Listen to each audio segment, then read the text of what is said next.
Hi guys, Khan city படத்தோட prediction full movie story பற்றி தான் இன்றைக்கி நம்ம பார்க்க போகிறோம். அதுக்கு முன்னாடி நம்ம சேனலை சப்ஸ்கிரைப் பண்ணாதீங்க, பண்ணிக்கோங்க.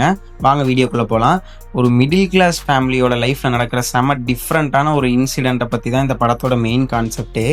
ரெசிப்ட் பிரிண்ட் பண்ணுவோம்ல, அந்த பிரிண்டரில் 500 ரூபாய் நோட் வந்தால் எப்படி நடக்கும், அவங்க லைஃப்பில் என்னவெல்லாம் நடக்கும் அப்படிங்கிறத பேஸ் பண்ணி தான் இந்த ஸ்டோரியே இருக்கும். வாங்க ஸ்டோரி பார்க்கலாம். ஒரு பிஸி சிட்டியில் வாழ்கிற மிடில் கிளாஸ் ஃபேமிலி, அவங்க வந்து daily expenses, EMI, bill, normal struggle எல்லாமே இருக்கும். அந்த மாதிரி தான் என் ஃபேமிலி மிடில் கிளாஸாக ஒரு சிட்டிக்குள்ளே வாழ்ந்தாங்கன்னா இருக்கும். அப்படி இருக்கும்போது ஃபேமிலி ஹெட் பயங்கரமாக உழைக்கணும், கஷ்டப்படணும், சம்பாதிச்சாதான் வீட்டையே நடத்த முடியும் அப்படிங்கிற சுச்சுவேஷனில் இந்த படத்துலையும் நடக்க போகுது. ஒரு நாள் பயங்கர மழை, பயங்கர இடி, மின்னல், மழை, அந்த மாதிரி ஒரு மழை பெய்யுது. அப்போ வந்து அவங்க யூஸ் பண்ணுற பிரிண்டரில் வந்து அந்த லைட்னிங், அந்த மின்னல் வந்து பட்டுருது. இந்த கதை எங்கேயோ கேட்ட மாதிரி இருக்குது இல்லையா?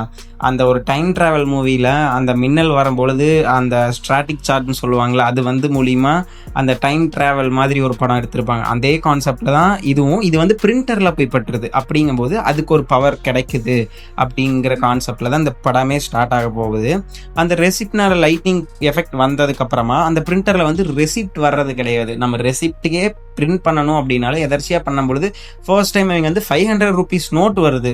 அதை வர ஆரம்பித்தோடனே அவங்களுக்கு என்னடா அப்படிங்கிற ஒரு பயங்கர ஷாக். முதல் ஃபேமிலிக்கு வந்து இது வந்து ஒரு மிராக்கல் மாதிரி தான் தெரிஞ்சுது. ஏன்னா பணமே இல்லாமல் கஷ்டப்படுறவங்களுக்கு வந்து ஒரு அன்லிமிட்டடாக ஒரு பணம் கிடைக்குது இது மூலிமா அப்படிங்கும்போது அது ஒரு பயங்கரமான மிராக்கலான விஷயம் தானே. ஆனால் இந்த சந்தோஷம் வந்து ரொம்ப நாள் நிலைக்காது அப்படிங்கிறது அவங்களுக்கு அப்போ தெரியாது. அந்த படத்தில் கொஞ்சம் கொஞ்சமாக இந்த சீக்ரெட் வெளியே தெரியக்கும் முடியாமல், ஏன்னா ரொம்ப ஒழிச்சும் வைக்க முடியாது. இல்லை பணம் டக்குன்னு இன்க்ரீஸ் ஆச்சுன்னா பக்கத்தில் இருக்கிற ஃபேமிலியே பார்க்க ஆரம்பிச்சிருவாங்க, என்னடா அதுக்குள்ளே எப்படி பணக்காரானாங்கன்னு. அந்த மாதிரி நெய்பர்ஸு, லோக்கல் பீப்புள், இந்த மாதிரி எல்லாருமே வந்து இவங்க மேலே ஒரு கண்ணு வைக்க ஆரம்பிச்சிட்டாங்க. ஏதோ ஒன்று டிஃப்ரெண்ட்டாக நடக்குது அவங்க வீட்டில் அப்படிங்கிற மாதிரி. ஃபேமிலியோட நார்மல் லைஃப் கம்ப்ளீட்டாக சேஞ்ச் ஆகுது. மணி, ஹாப்பினஸ்ஸு, குடும்ப ப்ராப்ளம்ஸ் க்ரியேட் பண்ணி எல்லாமே மூவியில் வந்து காட்டிட்டு காமெடியும் எமோஷ்னலும் கூட இந்த படத்தில் நிறைய கனெக்ட் பண்ணி தான் எடுத்திருக்காங்க. கண்டிப்பாக என்னோட ப்ரெடிக்ஷனில் கடைசியில் அந்த பிரிண்டர் என்ன தான் ஆகுது, ஃபேமிலி இந்த சுச்சுவேஷனில் இருந்து எப்படி வெளியே வருது, பணம் விட ஃபேமிலி முக்கியம் இல்லை பணம் தான் முக்கியமா அப்படின்னு டிசைட் பண்ணுற சுச்சுவேஷனும் கூட வரும். இந்த கேள்விகளுக்கெல்லாம் பதில் தான் இந்த படத்தோட கிளைமேக்ஸில் இருக்கும்.